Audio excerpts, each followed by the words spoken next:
శుభోదయం. కథలు వినాలి అనుకున్నటువంటి పిల్లలందరికీ శుభాశీస్సులు.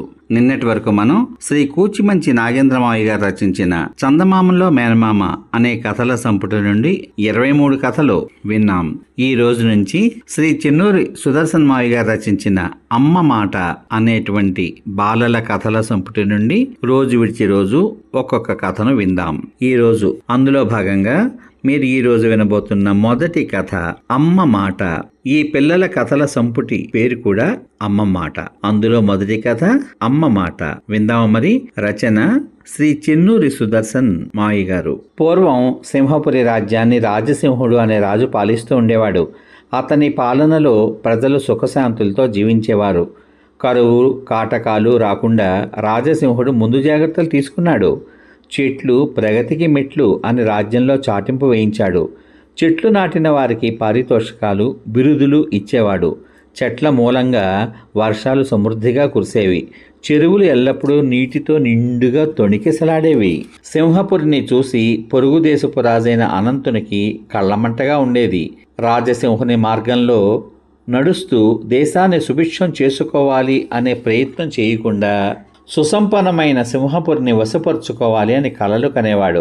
కానీ రాజసింహుణ్ణి యుద్ధంలో ఓడించడం అసాధ్యం అని తెలుసు. అయినా పుట్టుకతో వచ్చిన బుద్ధి పుడకలతో గాని పోదు అన్నట్టు అతనిలో ఆశ చావక కంటి నిండా నిద్రపోయేవాడు కాదు. జ్ఞాన సంపాదనలో తృప్తి పడకూడదు కానీ ధన సంపాదనలో మనకు ఉన్నదానితో తృప్తి పడకపోవడం, పైగా రాజ్యకాంక్ష మహాప్రమాదం అని మంత్రి హితవులు చెప్పేవాడు. అనంతుడు వాటిని పెడచెవిని పెట్టేవాడు. అనంతుని దేశంలో నాగయ్య, శాంతమ్మ అనే దంపతులు ఒక పూరి గుడిసెలో నివసించేవారు. వారికి ఒక్కగానొక్క కుమారుడు, పేరు రామయ్య. వారిది వ్యవసాయ కుటుంబం. వర్షాలు లేక వ్యవసాయం కుంటుపడింది. జీవనాధారంగా ఒక ఆవు మాత్రమే ఉంది. శాంతమ్మ ఆవు పాలు ఒక పాత్రలో పితికి రామయ్యకి ఇచ్చేది. రామయ్య వాడవాడలా తిరిగి అమ్ముకుని వచ్చేవాడు.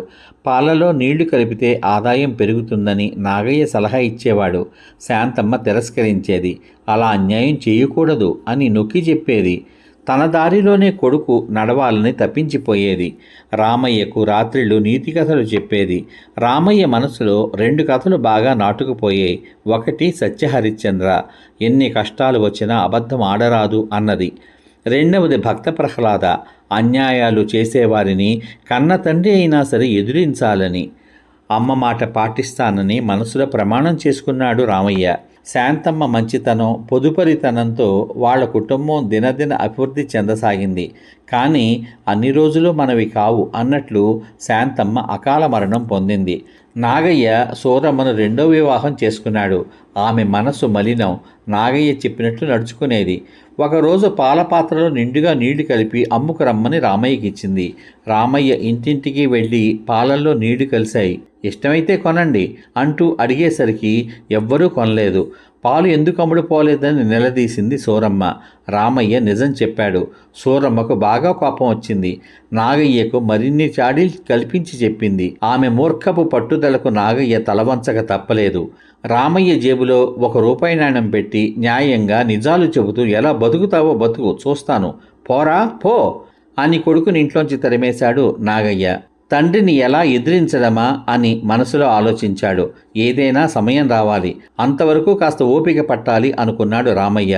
నాగయ్య, సూరమ్మల పాదాలకు మొక్కి వీధిలోకి నడిచాడు రామయ్య.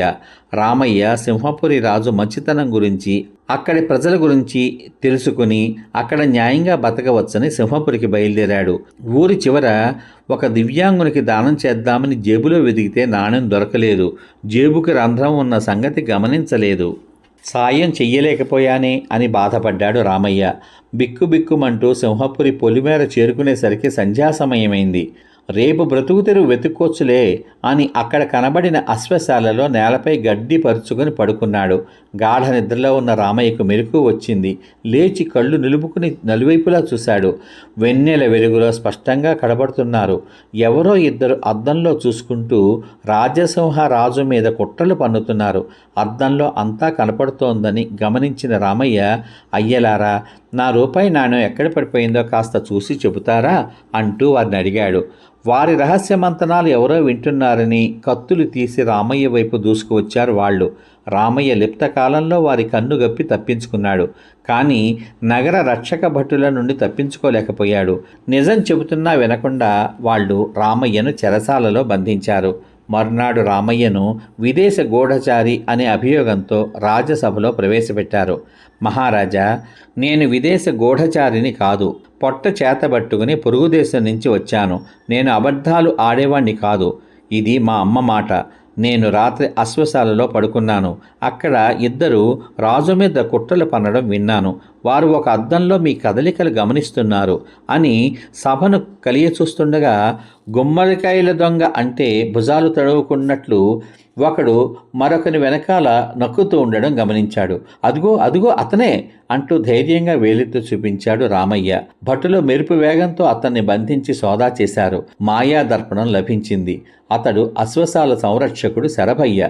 నిజం చెబితే శిక్ష తగ్గిస్తానని రాజసింహుడు హామీ ఇవ్వడంతో శరభయ్య నిజం బయటపెట్టాడు. అనంతుడు తనకి మంత్రి పదవి ఆశ చూపాడని, ఈ మాయాదర్పణాన్ని తానొక మహాముని నుంచి తస్కరించానని, దీని సాయంతో రాజసింహుని కదలికలు గమనిస్తూ రహస్యంగా హతమార్చాలని ఆ దేశపు సైన్యాధికారితో పన్నిన పథకాన్ని వివరించాడు. నేరం ఒప్పుకున్నాడు. క్షమాభిక్ష కోరుతూ రాజసింహుని కాళ్ల మీద పడ్డాడు. రామయ్య నిర్భయంగా నిజం బయటపెట్టడం మూలాన పెద్ద ప్రమాదం తప్పిందని రాజు సంతోషించి తన ఆస్థానంలో కొలువు ఇచ్చాడు. తన అమ్మ మాట ఫలించిందని సంబరపడ్డాడు రామయ్య.